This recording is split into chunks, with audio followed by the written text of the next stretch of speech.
Em nome do Pai, do Filho e do Espírito Santo. Amém. Queridos irmãos e irmãs, mais uma vez nos reunimos para beber da fonte da vida. Hoje, Jesus, o vinho novo, que dá sentido ao porquê do jejum voltado para Ele, que é o vinho novo. Evangelho do dia. Evangelho de nosso Senhor Jesus Cristo, segundo São Marcos. Naquele tempo, os discípulos de João e os fariseus estavam jejuando. Então foram e disseram a Jesus: por que os discípulos de João e os discípulos dos fariseus jejuam, mas os teus discípulos não jejuam? Jesus respondeu: por acaso os amigos do noivo podem jejuar enquanto o noivo está com eles? Durante o tempo em que tiverem o noivo com eles, não podem jejuar. Mas virão dias em que o noivo será tirado do meio deles. Nesse dia, então, eles farão jejum. Ninguém remenda roupa velha com pedaço de pano novo, porque o remendo novo repuxa o tecido velho e o rasgo fica maior.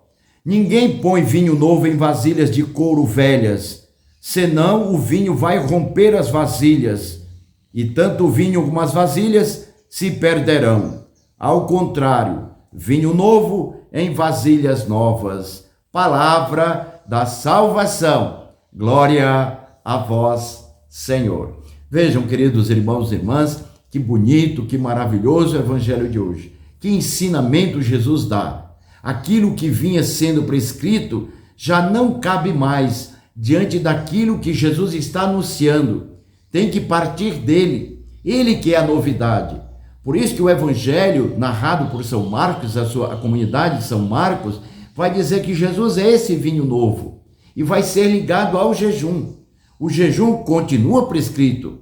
O jejum tem sentido. É claro, evidente, está na lei. A lei a partir do que Jesus diz, conforme o ensinamento de Jesus. Vejam, os discípulos de João e os discípulos dos fariseus, eles jejuavam, correto, continuavam jejuando, mas perguntavam: por que os teus discípulos não jejuam? Jesus explica. Jesus está dizendo: enquanto o noivo, ele estiver com os discípulos, não precisa jejuar. Por quê, queridos irmãos e irmãs? Ora, o jejum, ele tem os seus efeitos. O jejum nos ajuda a adquirir o domínio sobre os nossos instintos e nos leva à liberdade de coração. Tudo bem, é isso mesmo, mas diante do que Jesus está dizendo, é que ele é o vinho novo.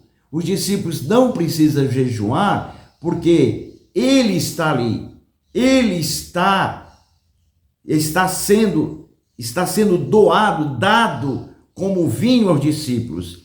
Os discípulos estão colocando neles, que são as vasilhas, que são os odres, os instrumentos que acolhem o vinho novo, estão sendo formados como vasilhas, como odres, como instrumentos novos. Então, o vinho novo que é Jesus, o seu ensinamento, tem que estar dentro dessas vasilhas, dentro desses odres. Esses instrumentos na pessoa humana, o que eles são? Coração, a mente, a vida por inteiro da pessoa. Então ela acolhe, escuta o que Jesus diz, a sua palavra. Nisso que se torna novo o seu coração, a sua vida. Então não precisa jejuar. Jesus está ali com eles, mas quando Jesus sair, que é o noivo, eles precisam jejuar, porque eles vão passar por provações, por tentações, e aí sim eles vão jejuar em vista do que Jesus está dizendo, em vista da novidade, para continuar na novidade. Por isso que o jejum tem esse sentido. Você vai se abster de alguma coisa para adquirir o que é novo, aquilo que faz sentido na vida. Então eu vou me abster daquilo que impede, para que eu, vocês, todos nós, nos impede de olhar e de praticar o que Jesus está dizendo, para poder de fato seguir aquilo que já estava antigo antes de Jesus. Eu sou o caminho, a verdade e a vida. É Ele que é a novidade. Então eu vou me abster daquilo que foi dito, ou melhor, vou transformar aquilo que foi dito em novidade, a partir do ensinamento de Jesus. Entendem isso? Não é bonito, maravilhoso? Você escuta Jesus, tem tudo aquilo que você já acolheu como ensinamento, e na palavra de Jesus transforma tudo. E aí tem a novidade, a partir de Jesus. E tem que colocar num lugar onde não possa romper essa novidade. E o que é novo, a vasilha, o odre, o coração, a mente, a vida, não pode romper aquilo que Jesus está dizendo, senão vai se estragar tudo. Nós vamos perder o sentido da vida, nós vamos perder o itinerário, o foco. Mas o jejum continua sendo prescrito, não só para nos dar o sentido do domínio sobre os nossos instintos, mas se abrir a novidade que é Jesus, o vinho novo, hoje e para sempre. Vamos caminhar nesse sentido, neste Jubileu 2025, Peregrinos da Esperança, e também no ano missionário, como nos diz hoje São Paulo aos Romanos: alegres na esperança, fortes na tribulação, perseverantes na oração. Que Jesus te conceda a graça, o amor e a bênção do Deus Todo-Poderoso, a Trindade Santa, Pai, Filho e Espírito Santo. Amém.